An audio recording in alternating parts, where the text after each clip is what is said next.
René Rueda. Bien. Ok. Padre, buenas tardes a todos. Encantada de saludarte, Florinés, bienvenida. Gracias, Padre. Bien.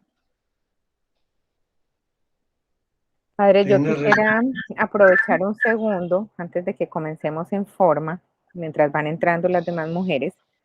Hay unas peregrinaciones virtuales que las hace Magdala, la Fundación de Magdala. Y ellos pues han hecho unas muy lindas, de las que muchas de las que estamos aquí han participado. Y pues ahora en el marco de la Cuaresma inicia nuevamente una peregrinación y es recorriendo la Tierra Santa de mano de Moisés, que yo creo pues la que tenga oportunidad de hacerlo ayuda mucho, ayuda mucho. Más o menos son como de 1 hora esas catequesis y después de eso pues hay una misa celebrada desde allá, desde Magdala. Entonces aquí aprovecho como para eso, para extenderle la invitación, ya la que quiera como un poquitico más me va contando. ¿Cómo se Ya, entra, Lina? ok, yo les voy a mandar ahorita el enlace para que la que quiera pues esté ahí. Entonces ellos a través de YouTube dan en vivo todos los días a las 9 de la mañana hora Colombia, pero queda grabada para el que no tenga oportunidad de verlo a esta hora, lo puede hacer pues cuando más sea conveniente. Me interesa, me interesa. Listo. Yo como ellos hicieron una hermosísima recorriendo la fe de la mano de Abraham, nuestro padre en la fe, hace como 2 años, y la de este año es de la mano de Moisés. Espléndido. Entonces, sí, Es propio de yo les Cuaresma. comparto más tardecito el enlace.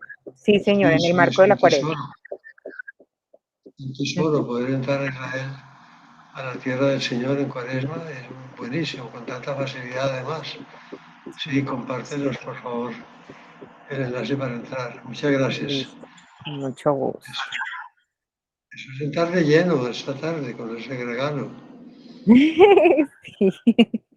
Bendito sea Dios, que nos tantas cosas buenas que salen del uso de la tecnología también. Así es, Qué así maravilla. es. Regalos de la pandemia. Sí, bendito sea mi Dios. Herencia de la pandemia. Son cosas buenas de la Herencia. pandemia.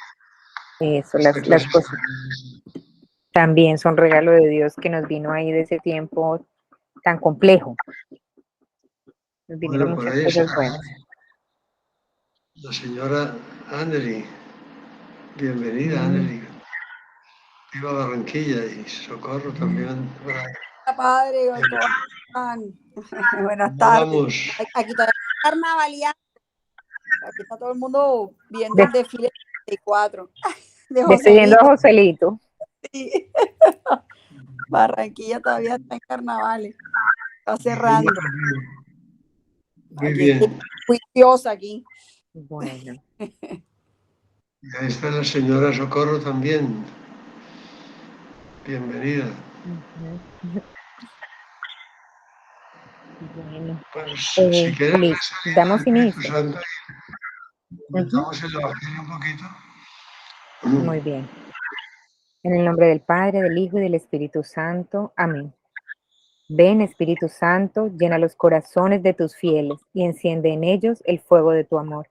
Envía tu Espíritu y serán creadas todas las cosas y renovarás la faz de la tierra. Oh Dios, que instruyes los corazones de los hombres con la luz de tu Espíritu, concédenos por el mismo Espíritu conocer las cosas rectas y gozar siempre de tus divinos consuelos. Por el mismo Cristo nuestro Señor. Amén. Oh Espíritu Santo, amor del Padre y del Hijo, inspírame siempre lo que debo pensar, lo que debo decir, cómo debo decirlo, lo que debo callar, cómo debo actuar, lo que debo hacer para gloria de Dios, bien de las almas y mi propia santificación. Espíritu Santo, dame agudeza para entender, capacidad para retener, método y facultad para aprender, sutileza para interpretar, gracia y eficacia para hablar. Dame acierto al empezar, dirección al progresar y perfección al acabar. Amén. Bueno, en la misa de San Pedro Damiani, que es el santo de hoy, el Evangelio es de San Juan. En aquel tiempo dijo Jesús a sus discípulos: yo soy la verdadera vid y mi Padre es el labrador. A todo sarmiento mío que no da fruto lo arranca, y a todo el que da fruto lo poda para que dé más fruto. Vosotros ya estáis limpios por las palabras que os he hablado.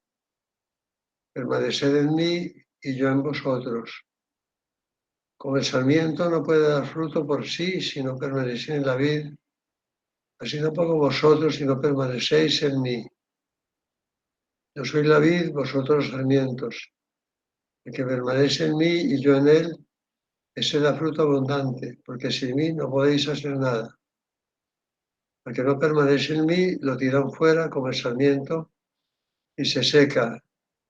Luego los recogen y los echan al fuego y arden. Si permanecéis en mí y mi palabra permanece en vosotros, pedid lo que deseáis y se realizará. Con esto recibe gloria mi Padre, con que disfruta abundante.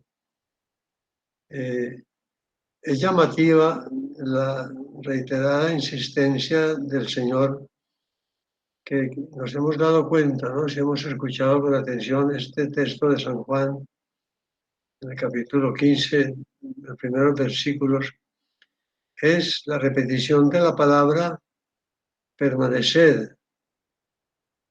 Dice primero, permanecer en mí y en vosotros, una vez. Después dice, si no permanecéis en mí, no podéis dar fruto, segunda vez. Yo soy la vid, vosotros los sarmientos, el que permanece en mí, yo en él, ese da fruto abundante, tercera vez. Al que no permanece en mí, lo tiran fuera como el sarmiento y se seca, cuarta vez. Si permanecéis en mí y mis palabras permanecen en vosotros, quinta y sexta vez. Es interesante esto. Y si recordamos, en esta última cena también el Señor dice a los apóstoles y les agradece porque habéis permanecido conmigo, ¿no? O sea, es una invitación que me parece que resuena en nuestro corazón en este tiempo de Cuaresma, ¿no? El permanecer con el Señor, importante en Cuaresma, preparándonos para la Pascua del Señor, pues es claramente, el Señor inicia 40 días antes de entrar a su vida pública, 40 días de ayuno, de sacrificio, de mortificación. Después vive toda su vida, etcétera, y entra ya en la pasión, ¿no? Y ¿qué es lo que quiere el Señor? O sea, que permanezcamos con Él en el camino de la cruz. Parece que es esto, ¿no? Que la Cuaresma la enfoquemos en ese sentido, ¿no? El Señor quiere que nosotros permanezcamos con Él, pero en el camino de la cruz. No una cruz particular, ni llamativa, ni cruces especiales, ni grandes ayunos, ni grandes mortificaciones, ni grandes sacrificios, porque lo que pide es amor realmente, ¿no? No hay nada que podamos hacer en dimensión grande que pueda agradar a Dios más, el que es más grande el sacrificio, el que es más largo el ayuno, el que más larga la penitencia, no. Lo que está medido por medidas nuestras, el tiempo de ayuno, el tiempo de penitencia, el tiempo de oración, etc., no cuentan realmente, ¿no? Lo que cuenta es la intensidad del amor con que nos unimos a la cruz del Señor. Y unirnos a la cruz del Señor es hundirnos al día a día, a ver en nuestro día con amor. San José María decía, con el alma rebosante de alegría, ningún día sin cruz. La cruz es el cumplimiento amoroso de nuestro plan de vida, el plan que cada uno tiene de nosotros, de la dirección espiritual. La cruz es la alegría permanente y continua, con la cual procuramos alegrar la vida a los demás. La cruz es la sonrisa ante las pequeñas dificultades, ante las cantidades. La cruz es comprender, disculpar, perdonar, ayudar a los demás, servir. Que sea esa como nuestra manera de permanecer con el Señor, tratando de servir a los demás. Él lo dijo, lo que hagáis por uno de mis hermanos pequeños, a mí lo hacéis. Por tanto, que sea una cuaresma de servicio, una cuaresma de humildad, en que sirvamos mucho a los demás y sobre todo en el servir para dar alegría, para sembrar paz, para sembrar amor, para sembrar alegría, para sembrar comprensión, para sembrar cariño, para sembrar afecto, para sembrar perdón cuando sea necesario. Pidámosle al Señor entonces que nos conceda la gracia de poder seguirle de cerca, de permanecer con Él en este deseo de que en la cuaresma las personas que estén junto a nosotros reciban de nosotros, ¿verdad?, ese gran regalo de nuestra alegría y de nuestra caridad, de nuestro cariño. Ok. Bueno, Muy bien. ahora sí, pongamos entonces, si quieres, esta Ramón Infante, pongamos el texto, pues que sigamos Dies Domini, el día del Señor, ¿no? En esa inmersión tan profunda que hace el Papa en el significado del domingo. Del sábado al domingo. Dado que el tercer mandamiento depende esencialmente del recuerdo de las obras salvíficas de Dios, los cristianos, percibiendo la originalidad del tiempo nuevo y definitivo inaugurado por Cristo, han asumido como festivo el primer día después del sábado, porque en él tuvo lugar la resurrección del Señor. En efecto, el misterio pascual de Cristo es la revelación plena del misterio de los orígenes, el vértice de la historia de la salvación y la anticipación del fin escatológico del mundo. Lo que Dios obró en la creación y lo que hizo por su pueblo en el Éxodo, encontró en la muerte y resurrección de Cristo su cumplimiento, aunque la realización definitiva se descubrirá solo en la parucía con su venida gloriosa. En él se realiza plenamente el sentido espiritual del sábado, como subraya San Gregorio Magno. Nosotros consideramos como verdadero sábado la persona de nuestro Redentor, nuestro Señor Jesucristo. Por esto, el gozo con el que Dios contempla la creación, hecha de la nada en el primer sábado de la humanidad, está ya expresado por el gozo con el que Cristo, el domingo de Pascua, se apareció a los suyos, llevándoles el don de la paz y del Espíritu. En efecto, en el misterio pascual, la condición humana y con ella toda la creación que gime y sufre hasta hoy los dolores de parto, ha conocido su nuevo éxodo hacia la libertad de los hijos de Dios que pueden exclamar con Cristo, Abba, Padre. A la luz de este misterio, el sentido del precepto veterotestaramentario sobre el día del Señor es recuperado, integrado y revelado plenamente en la gloria que brilla en el rostro de Cristo crucificado. Del sábado se pasa al primer día después del sábado, del séptimo día al primer día. El Dies Domini se convierte en el Dies Christi. Sí, es bonita la relación que hace el Papa del sábado, en el que Cristo, finalizando la creación, como ya lo vimos en su momento, miró lo que había hecho y vio que era muy bueno. O sea, esa mirada de descanso, ¿no? El descanso del trabajo, el descanso de la obra creadora de Dios, la garantía de que todo lo que ha hecho es bueno, la bondad del mundo en el que estamos nosotros, etcétera, con el día de la resurrección. O sea que el sábado, en el que contempla el Señor lo realizado y ve que era bueno, pasa el domingo, el día en que resucita el Señor, es como su sábado, el descanso de Cristo, una vez resucitado, después de haber cumplido ya la recreación, ¿no? Porque está en el Génesis la creación y en el Evangelio la recreación, la salvación, la recuperación del mundo, ¿no? Que vuelve a mirar el Señor y digamos que ve que era bueno, que era bueno su muerte, que era buena su pasión, que era buena también toda su vida, lógicamente incluyendo la vida en Nazaret y la vida pública, esa contemplación del Señor, importante.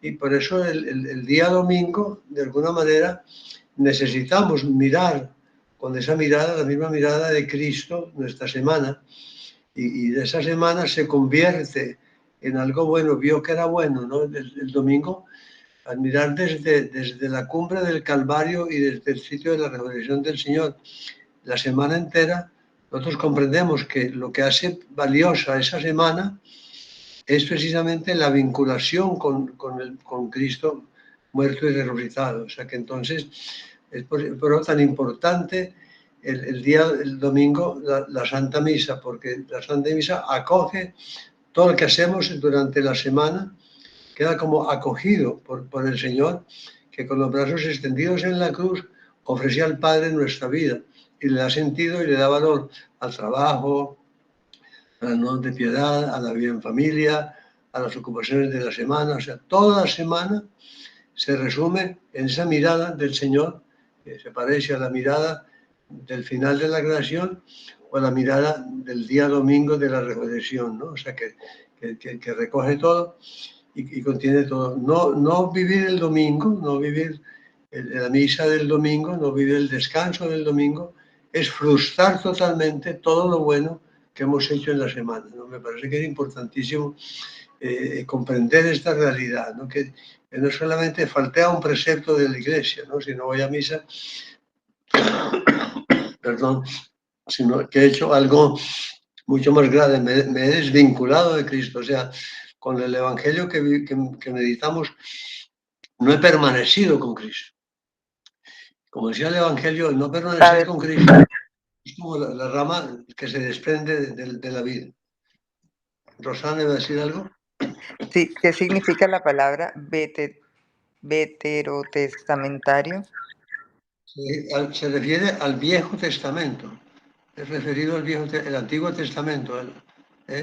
Sabemos que está el Antiguo Testamento y el Nuevo Testamento. La Biblia de los judíos, Antiguo Testamento, y el Nuevo Testamento, la dimensión cristiana. El Viejo Testamento, veterotestamentario. El Antiguo Testamento, o sea, la Biblia antes de Cristo. ¿Ok?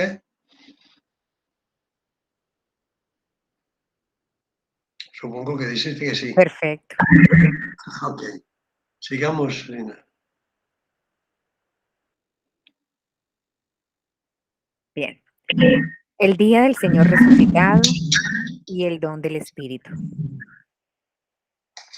La Pascua semanal.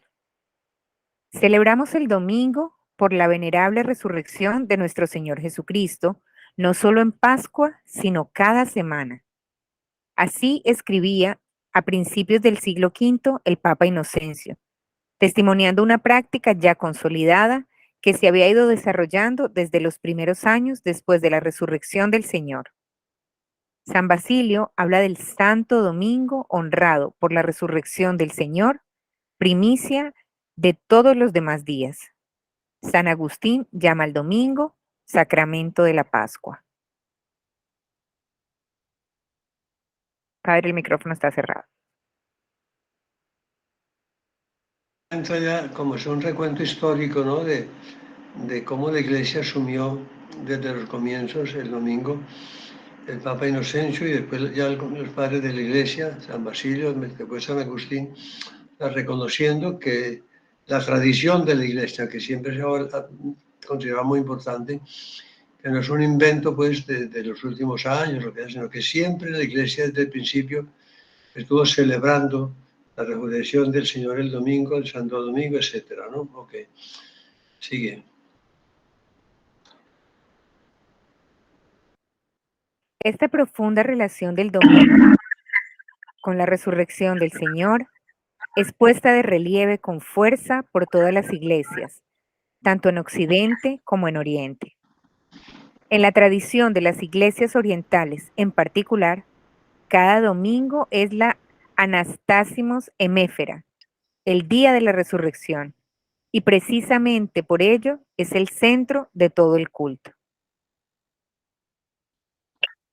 A la luz de esta tradición ininterrumpida y universal, se ve claramente que aunque el Día del Señor tiene sus raíces, como se ha dicho, en la obra misma de la creación y más directamente en el misterio del descanso bíblico de Dios, sin embargo, Se debe hacer referencia específica a la resurrección de Cristo para comprender plenamente su significado. Es lo que sucede con el Domingo Cristiano, que cada semana propone a la consideración y a la vida de los fieles el acontecimiento pascual del que brota la salvación del mundo. Que menciona las iglesias orientales y menciona a Oriente y Occidente. O sea, es muy importante y en este momento en que cobra tanta fuerza el ecumenismo, es muy importante, ¿no? Estos textos en los cuales se encuentra la iglesia unida totalmente, ¿no? Una sola iglesia, un solo rebaño, un solo pastor. De Oriente y Occidente, primero fue Roma, el Imperio Romano, lo que llamamos Occidente, ¿no? Y después el Imperio Romano se perdió y Constantinopla y el Oriente empezó a tener una cierta hegemonía en todo sentido y se crearon claramente como dos ramas de la Iglesia unificada en Roma, con el Papa de Roma, pero de una gran fuerza. El Oriente crecía en fuerza y en importancia histórica, política, etcétera, y también pues religiosa, de alguna manera, Constantinopla, Egipto, etcétera, todo lo que tiene que ver con el Oriente. Y durante mil años, la Iglesia caminó unida totalmente en un solo cuerpo, un solo rebaño, un solo pastor, que sean uno como el Señor que dijo en la última cena. Muy bien. Se rompió en el año 1000, ¿no? Pero aquí el Papa pues destaca cómo tanto en Oriente como en Occidente el día del domingo siempre tuvo una gran significación, como se planteó que era importante recordar la resurrección de Cristo todos los domingos, o sea, honrar la resurrección del Señor como la premisa de todos los demás días en cada domingo, ¿no? Importante entonces, porque precisamente en este momento del ecumenismo lo que se está estudiando es cómo se vivió cuando la Iglesia estaba unida y cómo vivían en Oriente, o sea, los ortodoxos, digamos, separados de la Iglesia, y ortodoxos también católicos, que los hay en el Oriente, ¿no? O sea, cómo vivieron los ortodoxos la unión con el Papa durante los primeros 1000 años, para tratar de revivir. O sea, si durante 1000 años vivimos unidos, y el Papa era el que tenía la primacía, ahora que estamos tratando de reconciliarnos, ya reconciliados, pues, porque estamos reconciliados ya no hay pelea, ya no hay enemistad, etc. ¿Cómo buscamos la unidad? Porque el papel del Papa es el papel más difícil en el ecumenismo, especialmente con los orientales. O sea, la dificultad grande ya teológicamente, las iglesias ortodoxas, no cristianas, no católicas, perdón, están doctrinalmente totalmente vinculadas en su fe, en su doctrina, en su liturgia, en todos los sentidos, con la Iglesia occidental, presidida por Roma, ¿no? Ya las dificultades teológicas que hubo, por las cuales hubo la separación, están saldadas totalmente. Pues ahora lo que resta es cómo unas iglesias que son federadas en patriarcados, los patriarcados que conocemos en todos los países del Oriente, patriarcados que son autónomos cada uno, en los que no hay una unidad absoluta, no hay como un mando unificado, diríamos, no hay una persona o un patriarca que esté por encima de todos los demás. O sea, no conocen esa forma de ser, es unidos en la variedad y en la riqueza de cada país o de cada región. Entonces, ese punto es muy importante, ¿no?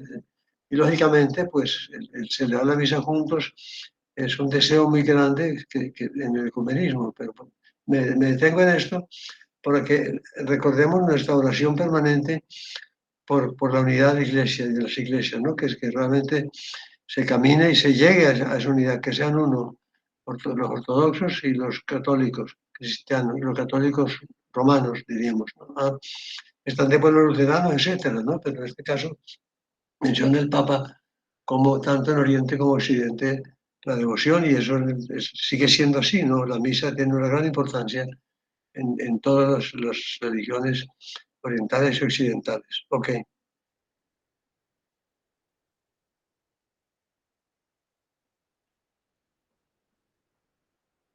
Según el concorde testimonio evangélico, la resurrección de Jesucristo de entre los muertos tuvo lugar el primer día después del sábado. Aquel mismo día, el resucitado se manifestó a los 2 discípulos de Emaús y se apareció a los 11 apóstoles reunidos. 8 días después, como testimonia el Evangelio de Juan, las señales de la pasión, los discípulos estaban nuevamente reunidos con Jesús cuando Jesús se les apareció y se hizo reconocer por Tomás, mostrándole las señales de la pasión.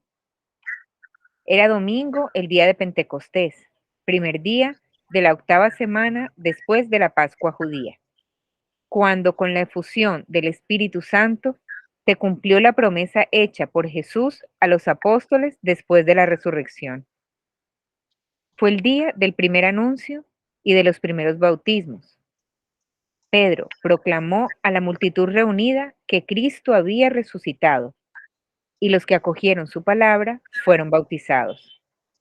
Fue la epifanía de la iglesia, manifestada como pueblo en el que se congregan en unidad, más allá de toda diversidad, los hijos de Dios dispersos. Sí, es una cosa muy bonita como en la Sagrada Escritura se insiste claramente que hubo una serie de acontecimientos importantísimos que siempre sucedieron el día domingo, ¿no? Empieza por la resurrección del Señor. Bueno, empieza, si se quiere, con el primer día de la creación. El primer día de la creación es un domingo, o sea, el séptimo día sábado, por tanto, el primer día de la creación es un domingo. Por tanto, ya eso tiene una significación también importante, ¿no? Después está la resurrección del Señor, es un domingo, que resucita y que se manifiesta a los discípulos de Maús, como menciona. Incluso que le celebró la misa el Señor en el camino de Maús. Recuérdense que hubo dos partes de ese encuentro del Señor que alcanzó a los discípulos de Maús y les interpretó las escrituras, ¿no? Digamos, la liturgia de la palabra, las escrituras. Después, cuando llegaron a Emaús, cuando se detuvieron, entraban a la posada y allí el Señor dio la bendición al pan y fue cuando descubrieron que era Jesucristo. Como dos partes que se ha hecho como la primera celebración eucarística de Cristo, el primer día, la primera misa de que se celebró Jesucristo resucitado se dio en ese camino de Maús, ¿no? Domingo. Después, a los 8 días siguientes, bueno, ese domingo se apareció no a los discípulos de Maús, sino a los apóstoles. O sea, en los 8 días se apareció cuando estuvo Tomás ya con el famoso Señor mío y Dios mío de Santo Tomás, otro domingo. El domingo de Pentecostés, otro domingo. El domingo del primer anuncio de los primeros bautismos, otro domingo.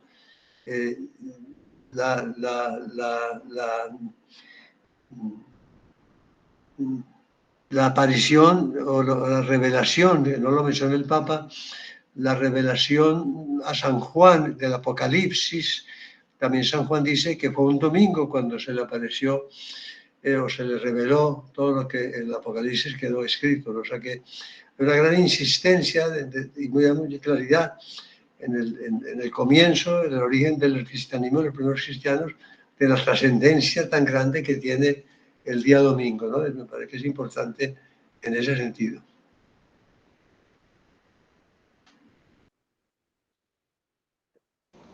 Padre, una pregunta. Entonces Jesús resucita el primer día después del sábado y él muere el viernes, ¿cierto? Sí. ¿Y por qué entonces cuando estoy un poquito perdida en cuanto a los 3 días que él toma para resucitar de entre los muertos, como dice la oración? Sí, se ha contabilizado, o sea, realmente hay una aparente contradicción. El Señor anunció que igual que había permanecido, Jonás. ¿cómo se llama? Jonás, durante 3 días y 3 noches, según dice el texto del libro de Jonás, y el Señor lo menciona y da ese ejemplo de así como Jonás permaneció 3 días en el vientre de la ballena, él permanecerá también 3 días. No se cumplieron 3 días en realidad, o sea, fueron 2 noches, la noche del viernes y la noche del sábado al domingo. Los 3 días se contabilizan entonces el viernes que murió, el sábado que estuvo en la tumba y el domingo que resucitó. Porque hay, digamos, desde ese punto de vista literal, una pequeña confusión, pero queda claro que el Señor quiso significar de alguna manera que eran 3 días. La palabra, el número 3 como el número 7 son números muy significativos en la Sagrada Escritura y en el contexto pues, de la teología, ¿no? Pero tiene razón, él confunde un poquitico, porque no fueron 3 días completos, ¿no? Fueron 2 noches, pero tocó 3 días, ¿no? En ese, el atardecer del sábado, ¿eh? El día completo del atardecer del viernes, el día completo del sábado y el domingo, ¿no? ¿Ah? Sí, hay Ok, cositas que... gracias, padre.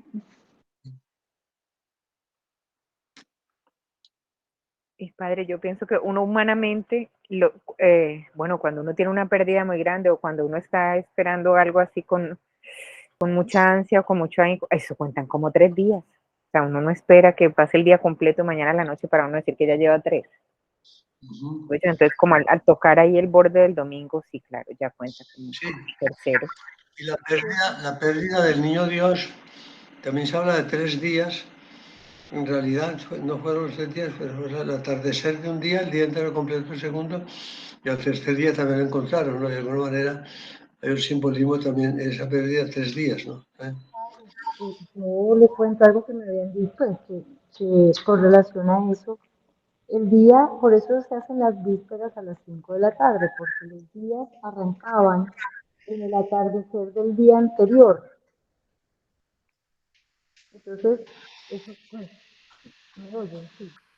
Entonces, pues, de las cosas que nos explicaban en algún momento en esta formación es que el viernes es un día, el atardecer del viernes ya corresponde al sábado y el atardecer del sábado ya corresponde al domingo. Por eso se cuentan 3 días, porque es el viernes, el sábado y el domingo, porque el atardecer del sábado ya cuenta como el domingo, porque ellos lo vivían como las vísperas del día que seguía. Exactamente, sí. O sea, aunque haya sido la madrugada del domingo, ya había empezado ese domingo desde la tarde, ¿no? Por tanto, sí es domingo, ¿no? Claramente. Muy bueno, Mema. Muchas gracias. Bien. El primer día de la semana. Sobre esta base, y desde los tiempos apostólicos, el primer día después del sábado, primero de la semana, comenzó a marcar el ritmo mismo de la vida de los discípulos de Cristo. Primer día después del sábado era también cuando los fieles de Tróada se encontraban reunidos para la fracción del pan. Pablo les dirigió un discurso de despedida y realizó un milagro para reanimar al joven Éutico. El libro del Perdón, Apocalipsis. Ajá. aquí hay una anécdota simpática porque este texto de lo que pasó en Troa, dicen los textos evangélicos Troade, consuela mucho a algunos predicadores. Pues San Pablo estaba predicando, dice, y se alargó tanto que este muchacho que estaba recostado en una ventana se durmió y se cayó de la ventana. O sea, cuando muchas decimos, si uno, San Pablo hacía dormir a la gente con su predicación, ¿qué podemos esperar nosotros, no? Porque es una cosa simpática y anecdótica, ¿no? San Pablo se lució porque después murió el muchacho, lo cogieron muerto ya, y San Pablo lo resucitó.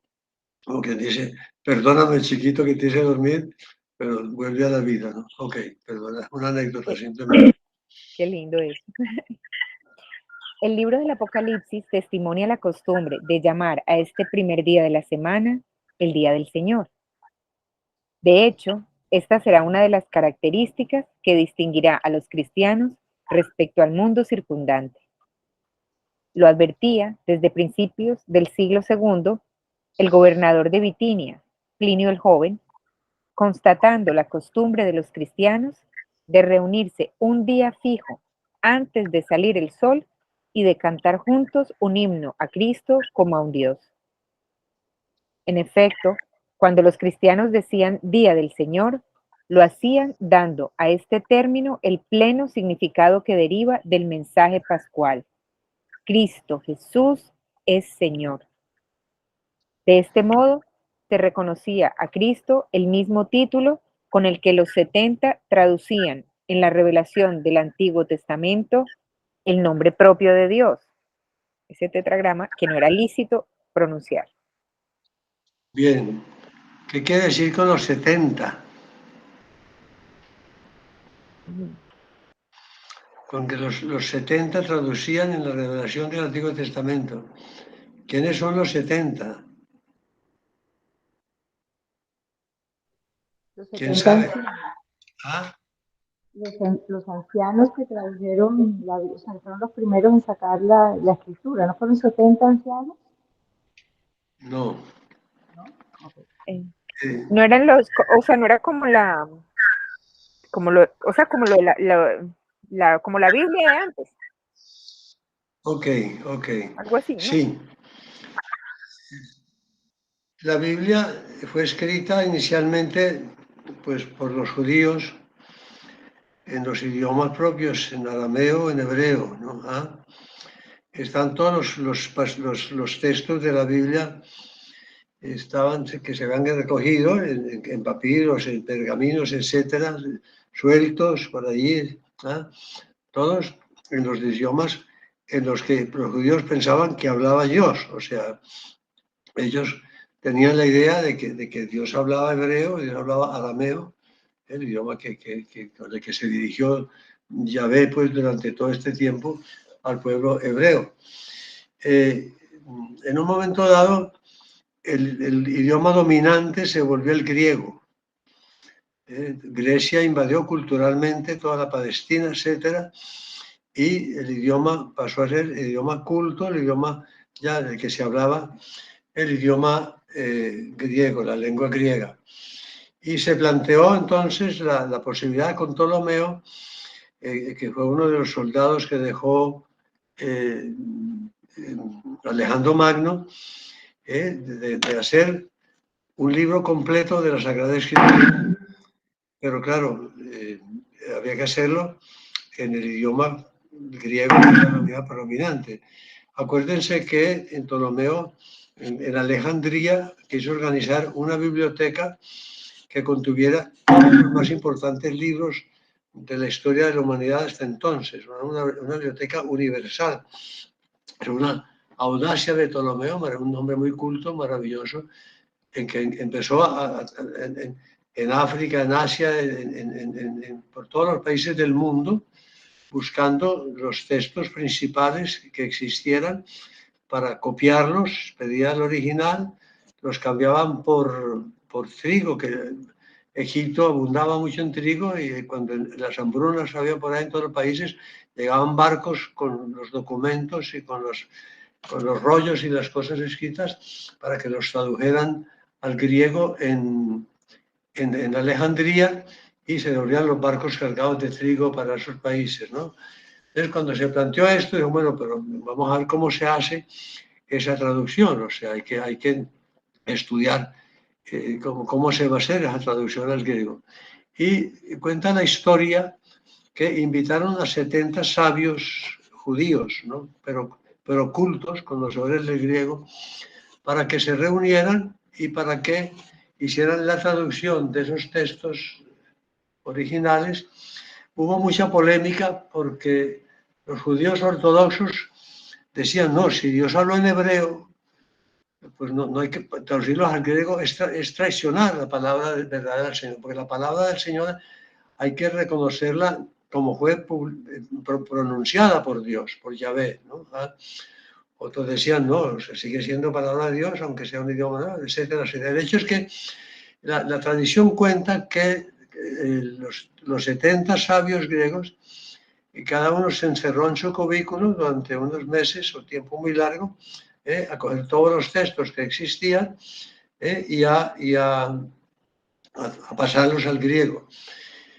Al terminar la traducción, cuando fueron cada uno entregando su versión, se encontró que era exactamente la misma, o sea que todos los 70 sabios coincidieron totalmente y de una sola versión realmente, ¿no?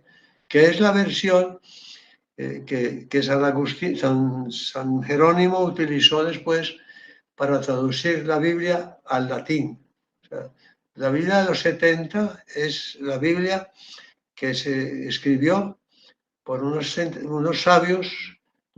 Si no es verdad la idea de que simplemente cada uno hizo la suya, después se unió, o que todos juntos la estudiaron y llegaron a una conclusión. El hecho es que esa fue la Biblia originalmente aceptada por todos, por los judíos, por supuesto, en primer lugar, como verdadera Biblia, palabra de Dios, y después por el cristianismo, ¿no? La Biblia de los 70. Y San Jerónimo personalmente se encargó de realizar la traducción del griego a partir de la Biblia de los 70 al latín, que se llamó Vulgata porque era el idioma, el lenguaje, digamos, vulgar del pueblo, el latín, ¿no? Y entonces, de esa Vulgata tomó la Iglesia los textos para elaborar el oficio divino que rezamos, y la Biblia que conocemos nosotros duró desde San Jerónimo, siglo IV, hasta el siglo XX, cuando se hizo una revisión a la Vulgata y se hicieron algunas acotaciones que clarificaban documentos nuevos que se han descubierto y hacer un poquito más claridad. Y esa Neovulgata es la que los sacerdotes rezamos y la que están los textos originales en latín de todos los textos de la Iglesia Católica, ¿no? de la Biblia de la Iglesia Católica, ¿no? Eso es la historia de los 70, ¿no? Por el Papa habla, el título, se reconocía a Cristo como el mismo título con el que los 70 traducían en la redacción del Antiguo Testamento el nombre propio de Dios, Yahvé, ¿no? Que no era legítimo pronunciar. Ok, es la historia de los 70 sabios griegos. Eso es cierto, ¿no? El que sean 60 distintos y hayan sido una sola traducción, eso es historia, pero la verdad es que existió y existe, es el original griego de la Biblia. Gracias, padre. En los primeros tiempos de la Iglesia, el ritmo semanal de los días no era conocido generalmente en las regiones donde se difundía el Evangelio, y los días festivos de los calendarios griego y romano no coincidían con el domingo cristiano. Esto comportaba para los cristianos una notable dificultad para observar el Día del Señor con su carácter fijo semanal. Así se explica por qué los cristianos se veían obligados a reunirse antes del amanecer. Sin embargo, se imponía la fidelidad al ritmo semanal basada en el Nuevo Testamento y vinculada a la revelación del Antiguo Testamento. Lo subrayan los apologistas y los padres de la Iglesia en sus escritos y predicaciones. El misterio pascual era ilustrado con aquellos textos de la Escritura que, según el testimonio de San Lucas, Cristo resucitado debía haber explicado a los discípulos. A la luz de esos textos, la celebración del Día de la Resurrección asumía un valor doctrinal y simbólico capaz de expresar toda la novedad del misterio cristiano. Ok. Aquí yo no sé, me declaro ignorante totalmente de lo que quiere decir el Papa, de que para ir ajustando los calendarios griegos y romanos se tenía que reunir, obligados a reunirse antes del amanecer. No sé a qué se refería a esto, quizás para empatar un día con el otro, si uno celebraba antes, otro después, pero no sé a qué se refiere el Papa. Voy a mirar la cita y después si puedo estudiar a ver cuál era la causa de que tuvieran que madrugar algunos al amanecer para ajustar los calendarios al día domingo. O sea que, pero al principio se ve que no era fácil saber cuál era el día domingo verdadero. O sea, hubo que ponerse de acuerdo entre los griegos y los romanos para ajustar el calendario a un solo día, ¿no? No había divergencias, como era natural, ¿no? Apenas estaba empezando todo, calendarios, etcétera, todo, estaba empezando todo y es lógico que no fuera fácil, no existían en los días en ese sentido que lo conocemos hoy y por tanto había que ir ajustando, ¿no? Y siempre la pelea entre comunes era los griegos, el Oriente, y los romanos, Occidente. Si alguien encuentra la razón, me cuenta. Ahí nos queda de tarea. Listo. Diferencia progresiva del sábado. La catequesis de los primeros siglos insiste en esta novedad, tratando de distinguir el domingo del sábado judío. El sábado los judíos debían reunirse en la sinagoga y practicar el descanso prescrito por la ley. Los apóstoles, y en particular San Pablo, continuaron frecuentando en un primer momento la sinagoga para anunciar a Jesucristo, comentando las escrituras de los profetas que se leen cada sábado. En algunas comunidades se podía ver cómo la observancia del sábado coexistía con la celebración dominical. Sin embargo, bien pronto se empezó a distinguir los dos días de forma cada vez más clara, sobre todo para reaccionar ante la insistencia de los cristianos que, proviniendo del judaísmo, tendían a conservar la obligación de la antigua ley. San Ignacio de Antioquía escribe: si los que se habían criado en el antiguo orden de las cosas vinieron a una nueva esperanza, no guardando ya el sábado, sino viviendo según el día del Señor, día en el que surgió nuestra vida por medio de Él y de su muerte, misterio por el cual recibimos la fe y en el cual perseveramos para ser hallados como discípulos de Cristo, nuestro único Maestro. ¿Cómo podemos vivir sin Él, a quien los profetas, discípulos suyos en el Espíritu, esperaban como su Maestro? A su vez, San Agustín observa: por esto el Señor imprimió también su sello a su día, que es el tercero después de la pasión. Este, sin embargo, en el ciclo semanal, es el octavo después del séptimo, es decir, después del sábado hebraico, y el primer día de la semana. La diferencia del domingo respecto al sábado judío se fue consolidando cada vez más en la conciencia eclesial, aunque en ciertos periodos de la historia, por el énfasis dado a la obligación del descanso festivo, se dará una cierta tendencia de sabatización del Día del Señor. No han faltado sectores de la cristiandad en los que el sábado y el domingo se han observado como dos días hermanos. Bueno, esto quizás explica lo anterior de la madrugada, ¿no? O sea, es los celos lógicos y naturales y la preocupación inicial entre los judíos convertidos al cristianismo, ¿no? O sea que era lógico que los que habían vivido fieles a su judaísmo, los mismos apóstoles que eran judíos profundamente, ¿no? Pues al irse convirtiendo al catolicismo y al ir ya pasando, como se indicaba, del sábado al domingo, habría cierta resistencia, ¿no?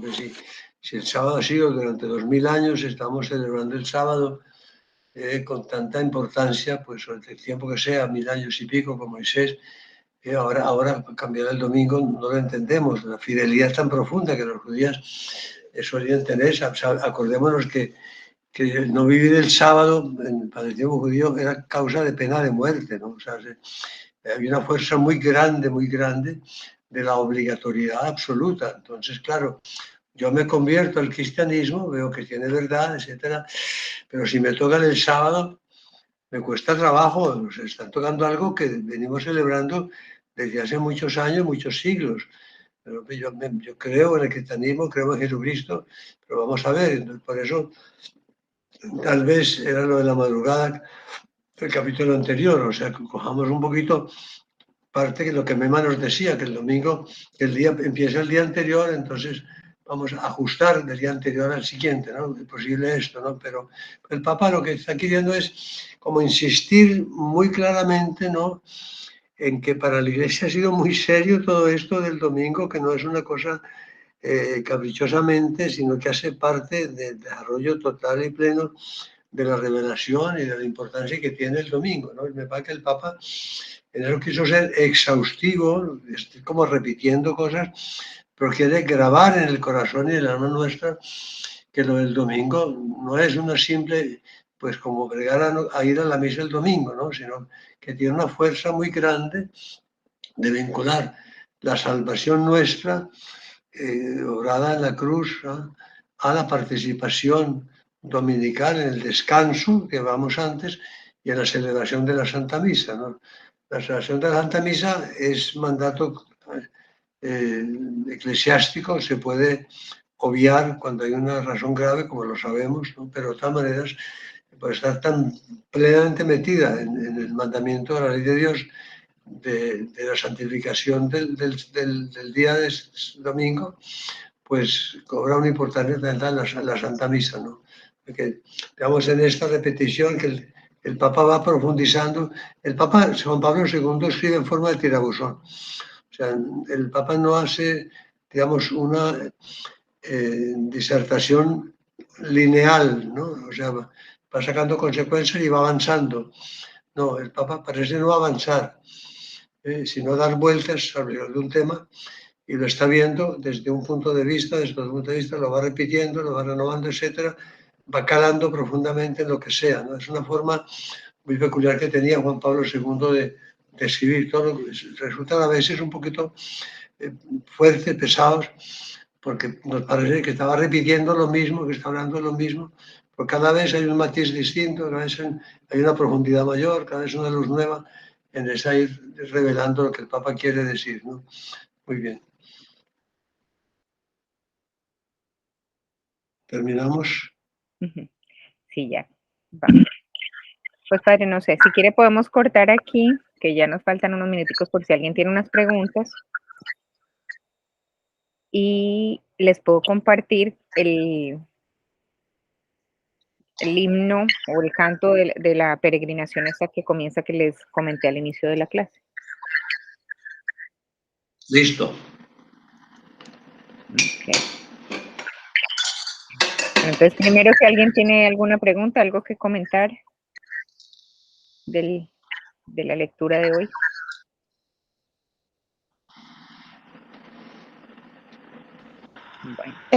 Bueno, buenísimo entender esto, porque hay mucha gente que dice, yo voy a misa todos los días menos el domingo. Y yo me quedaba callada y no sabía qué decir, aparte de que pues sí es lindo ir a misa como parte de una comunidad, y creo que se extrae mucho valor de que todos nos unamos y vayamos a misa los domingos. Y bueno, aprendí un montón con esta sesión y la pasada, pero sí, hay gente que no lo entiende, y tiene uno que estar preparado para poder dar una buena explicación. Entonces, muchas gracias. Sí, gracias, Helga. Hay personas que dicen, el domingo tengo que descansar, es el día en que quiero levantarme tarde, es el día en que quiero estar todo el día en pijama, es el día en que quiero, etcétera, no quiero salir. Quizás por eso la Iglesia quiso, utilizando lo que Mema nos recordaba, la costumbre judía de empezar en los días la víspera, quiso poner en la misa el de los sábados por la tarde como válida, como precepto, ¿no? Inicialmente, la autorización de la Iglesia fue, respetando la liturgia verdadera, la misa vespertina del sábado, ¿no? A partir del atardecer del sábado, que es cuando los judíos consideran que empieza el día siguiente. O sea, lo primero que hizo la Iglesia fue autorizar la misa de la vespertina, digamos que alrededor de las 5 de la tarde, que fuera esa misa, la misa del domingo. Litúrgicamente impuso que solamente fuera en la iglesia parroquial, no en cualquier misa ni en cualquier iglesia, sino en la iglesia parroquial, y que tenía que ser, perdón, la misa del domingo, con los textos del domingo, con gloria y credo, o sea, con todas las características de la misa dominical. Después, poco a poco, se fue aumentando la tarde del sábado, paulatinamente, y se llegó a una especie, digamos, como aún entre los sacerdotes, en las parroquias, ampliamos un poquito. Aquí en Colombia, al menos, suenan las campanas de las 12 del día y la gente empieza a hablar de buenas tardes, ¿no? Y por tanto digo, bueno, es la tarde del sábado. Una corruptela no es correcto, no era correcto litúrgicamente, pero los obispos se quedaron callados y por tanto se hizo ya norma de ley en derecho canónico, la costumbre es ley, si se acostumbró, entonces se autorizó que la misa desde las 12 del día pueda ser la misa del sábado, del domingo. Y lo que antes era la misa obligatoriamente, misa en parroquia, y la misa propia del domingo, ya actualmente es efectivamente cualquier misa que sea después de las 12 del día, puede ser la misa oficial del domingo, o puede ser una misa de difuntos, o puede ser una misa de matrimonio, etcétera, o puede ser una misa por cualquier otra circunstancia sabatina, y por tanto, pues cualquier misa que se participe en cualquier lugar, misa verdadera y legítima, el sábado por la tarde vale como precepto, ¿no? De esa manera, para tranquilizar a los que quieren descansar el domingo en ese sentido, ¿no? Pero lo que está claro y lo que estamos dejando claro es que no se puede sustituir, aunque una persona vaya a misa, como decía Helga, todos los días de la semana, pero no el domingo, no está cumpliendo realmente el precepto y está dando a cumplir algo que a la Iglesia sí, y es lo que el Papa me parece que quiere decir, le ha dado siempre una gran trascendencia, una gran importancia, ¿no? Lo que estamos viendo es eso, ¿no? El origen tan basado en las Sagradas Escrituras, en la tradición inicial y en los padres de la Iglesia, de la importancia que tiene el domingo para los cristianos, ¿no? Por tanto, hay que explicarle a esa persona que haga el esfuerzo y que comprenda que sí vale mucho, y sobre todo la idea de que si no vamos a misa el domingo, no entregamos a Cristo nuestra semana para que la presente al Padre y se pierde la semana, ¿no? Que tiene, no es simplemente pues que cualquier misa es lo mismo, ¿no? La misa de domingo no es cualquier misa, no es igual que las demás, tiene una trascendencia diferente completamente a todas. Gracias, Elga. Padre, una Gracias, pregunta. Padre. Una vez un sacerdote me dijo, porque yo le hice la pregunta, que si las misas de matrimonio, misas de bautizo, no cuentan, así se hagan sábado después de mediodía, si no es evangelio del domingo, no cuenta como precepto. Eso es cierto. Porque, pues, usted, o sea, lo que acabo de entender es diferente. Está equivocado.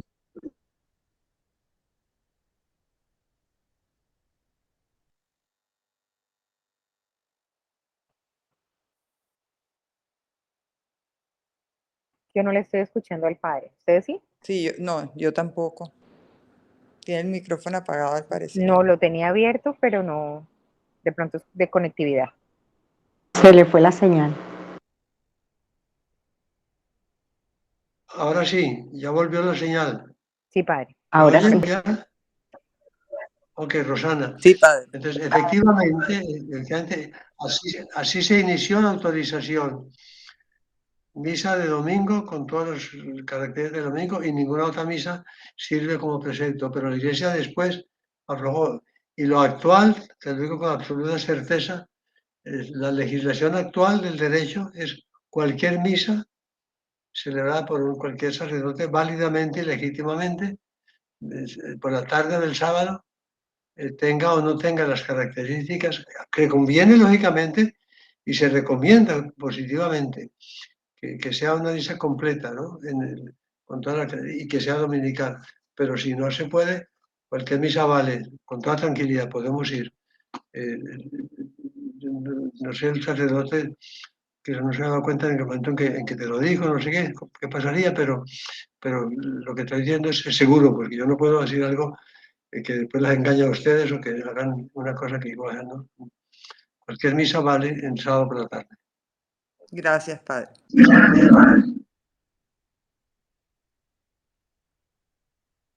Bueno, Bueno, lo prometido, Lina. ahí voy, Padre. Está fallando la señal.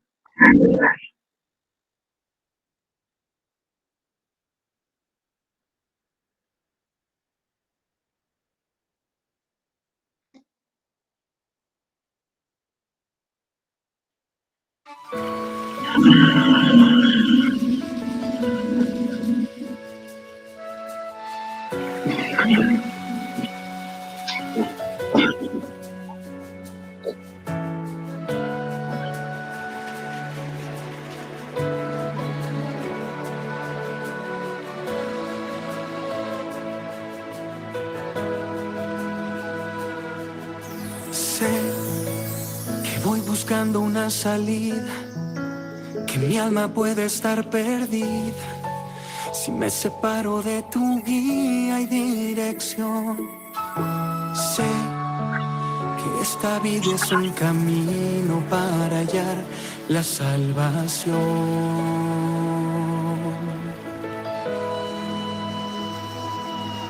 Sé que a veces he perdido el rumbo, que el miedo se hace más profundo, 40 años sin llegar a algún lugar.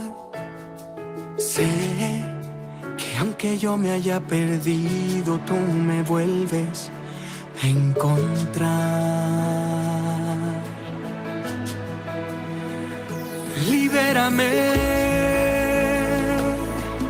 en mi viaje, en mi camino, abre el mar, que mi pan por el desierto sea el maná, que es tu cuerpo. Y si te tengo nada más, me faltará. Libérame y que encuentre siempre en ti mi vocación. Mandamientos que nos dan la salvación, que rompen cadenas de este plan que tú escribiste, que conduce a tu presencia.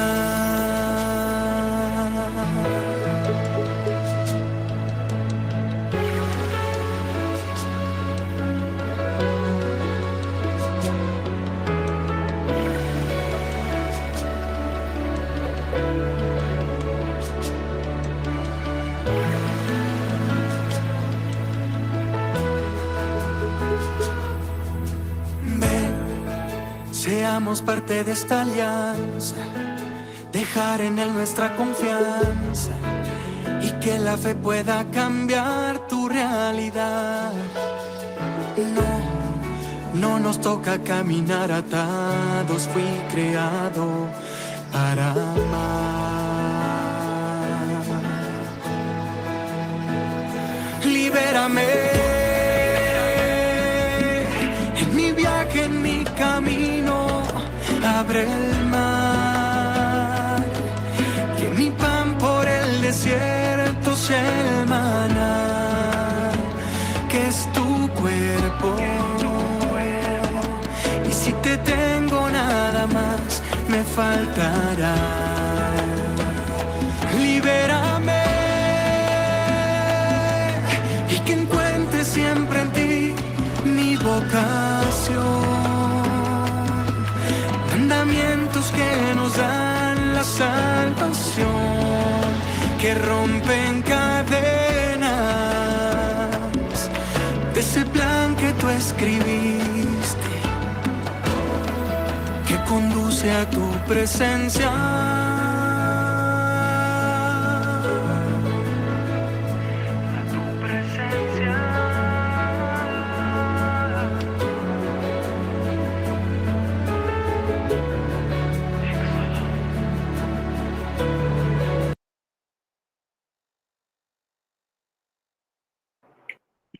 Bueno, Que ahí se quedan nos todos abre el invitados. apetito para peregrinar Muchas Eso, gracias, Lina.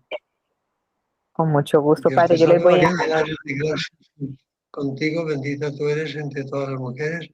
Bendito es el fruto de tu vientre, Jesús. Santa María, Madre de Dios, ruega por nosotros pecadores, ahora y en la hora de nuestra muerte. Amén. Y la bendición de Dios Todopoderoso, Padre, Hijo y Espíritu Santo, descienda sobre ustedes y les acompañe siempre. Amén. Amén.